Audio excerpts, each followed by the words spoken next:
Listen, breaking story. Um, we will be talking this morning. I'll introduce you to our guest, but I want to introduce you to something else at the moment. And I'm going to be breaking a story in the next 5 minutes, so batten down the hatches, particularly if of Ngai Tahu descent, because you feature fairly widely in this particular story. Can I just point out to you that I don't like doing Maori issues on this program. I'm sick of it. I'd like never to discuss Maori issues again on the platform or on the Michael Law show, the platform, or in any other form, shape, or way. I'm sort of over it. Well, no. I was over it a long time ago. I want to get on with things that are important, except I'm not allowed to get on with it. I don't mean to raise them constantly because they keep raising themselves, and they raise themselves because they represent such a fundamental clash of values and principles in this country, and I think they threaten the fabric of what it is to be an equitable, or rather equal, society. Yes, I have made those two words distinct. That latter word, equity, it's being used now these days as a weapon, not to provide equality, but to deny it. And it's never better seen when in the discussion of Maori issues. Listen, what's equality mean to you? Equality means to me, at least, and I'm sure it means to you, where everybody gets the same or similar opportunity to advance in life based upon one's merit, talent, and hard work, some combination thereof. So as long as we're all given that equal opportunity to go, in other words, we arrive at the start line and said, there's life, off you go. Now we all start from slightly different positions on the start line, that's true, but as long as we have that same opportunity, a free education, access to the training, the ability to develop our own potential and talent, to be rewarded for such, and to be gaining position or rank in our society or advancement based upon that merit and that hard work, because those two obviously go together, you can't have one without the other to get on in life, then we're a happy society. And we've always recalled ourselves an egalitarian, equal society in this country, and I think with justification when we look at the rest of the world. But in the last, 20 years, there's another word that's entered this lexicon, or entered the political or moral landscape of New Zealand, and it's called equity. Now, equity is when you decide, and it seems to be that this is the definition of equity in 2025, when you decide that certain groups of people are both disadvantaged and need uplifting, and you have to disadvantage other groups of people to do so. Okay? So that seems to be the modern definition of equity. You're disadvantaged because you were born disadvantaged.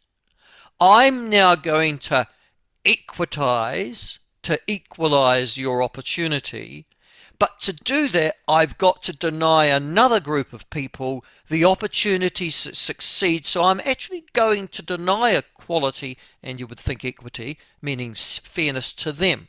Classic example, places in med schools, Auckland and Otago University, for people of certain indigenous backgrounds, and even those smarter people who've worked just as hard, if not harder, have got better grades and would make better doctors, will deny them the opportunity to be trained as a doctor in this country because we're using equity to bring up those people over there who don't have the same talent, marks, or hard work in their background because of their indigeneity or ethnic background. Okay, all right. So at that stage, equality and equity are now clashing fundamentally in the middle, and you can't have, it appears, both in this country.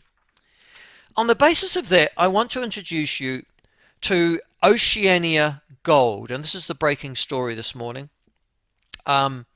And I am being told, because the people who have written this report say that their report is the intellectual property of them, and that, quote, any use dissemination, distribution, or copying by electronic or any other form of this report, and any of its contents is strictly prohibited unless prior written approval is obtained from Okaha on behalf of Kai or Ngai Tahu. Okay, so I'm going to ignore that. All right, so here we go. And I think it's symptomatic of this fundamental clash of values that we have in this country, which is why I can't ignore Maori issues on this particular show, because that fundamental clash has set us up in the future for only conflict and certainly not for consensus. All right, here we go. Just very quickly, Macraes is a gold mine in north of Dunedin, or sort of inland and north of Dunedin.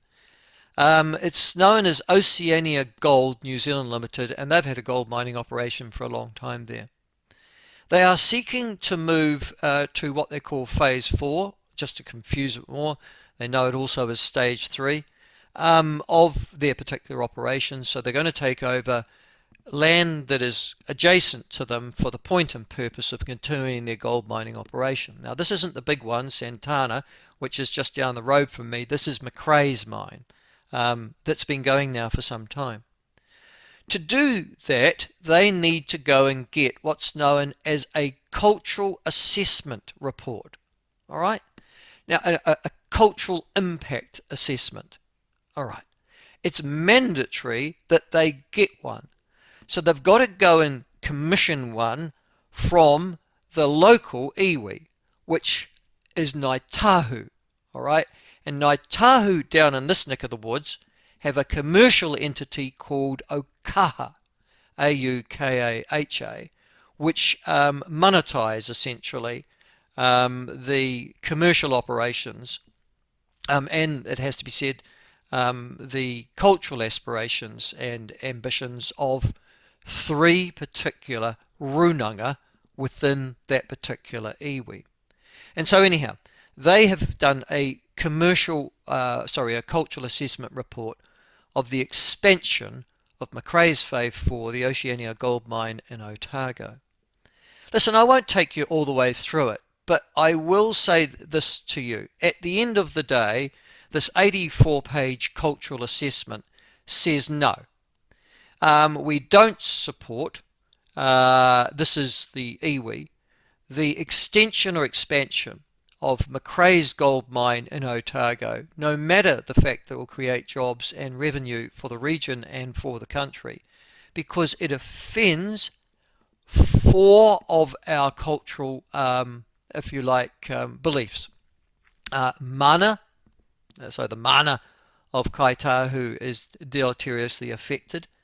Tapu, which, okay, well, carry on. Whakapapa, yep. And Mauri, Mauri, which, as you know, is a sort of spiritual dimension that apparently floats through all of humanity, including rocks, streams, and, well, frankly, just about anything that's made in the world.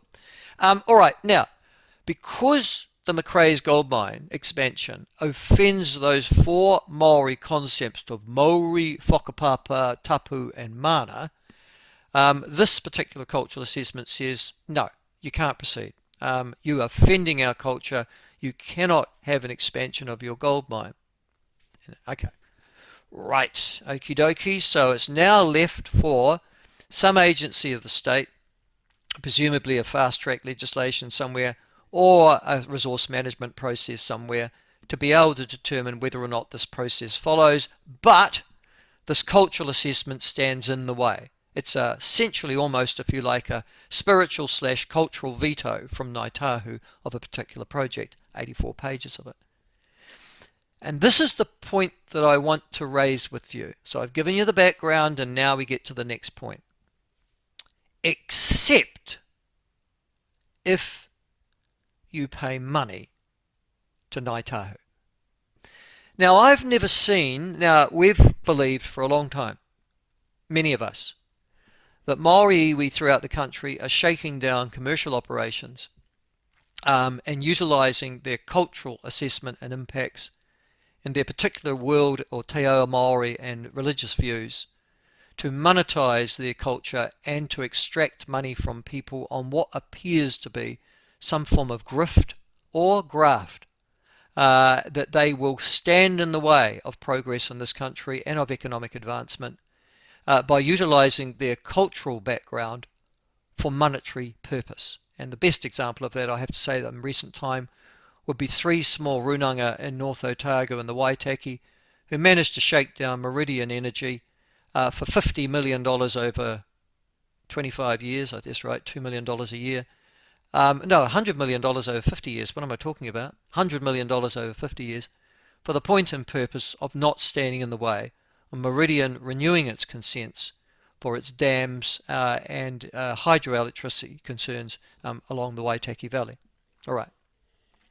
Now, in this particular case, this is a different one, and we've always suspected that there was a shakedown, but we've never actually been able to give proof of that until this document, commissioned by or written by Ōkaha, the commercial entity of Ngai Tahu in Otago. And this is what it says. Now, the cultural assessment says you've failed.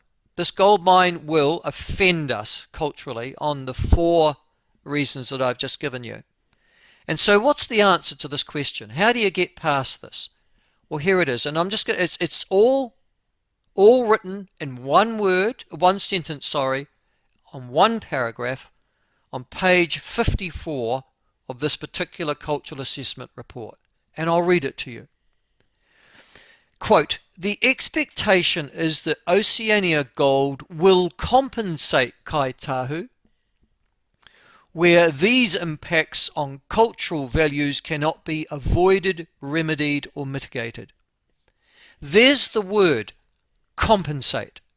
You will pay us money because you have offended our Māori, whakapapa, tapu and mana, and now because you have, you must compensate, i.e. give us money or land or something of commercial value to deal with our particular objections.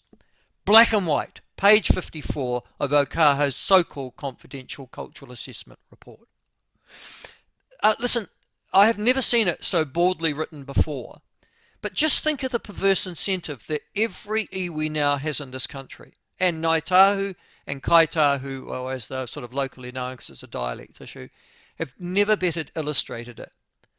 Every iwi, every commercial enterprise is given a perverse financial incentive to culturally argue that every form of commercial enterprise in this country, particularly involved in fast track or on a large scale, must be opposed because there is a clear compensation that you will give us.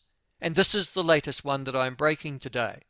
Here is a Ngai Tahu shakedown using their cultural and spiritual beliefs to monetize, to demand compensation, or they will oppose the project. Now, in some ways, I'm almost not blaming iwi. It's almost sort of like, it's not their fault. You've given them this perverse financial and cultural incentive to veto everything that is good in this country and every enterprise that is going to create monies in this country on the basis that you gave them that power to do so, to corporatize, to monetize, to weaponize their particular cultural and spiritual beliefs for the point and purpose only of extracting money from corporate and commercial enterprise in this country. This is the reason that I will not let Māori issues die or be denigrated or downplayed in any way on my show. Because this is the clear clash of cultures and of worldviews that is holding this country back. And it's a piece of legislation, New Zealand Parliament legislation, that gives iwi that kind of ability to influence commercial decisions in this country, to monetize, to corporatize, to stand in the way, to frustrate and to negative the growth of this country going forward.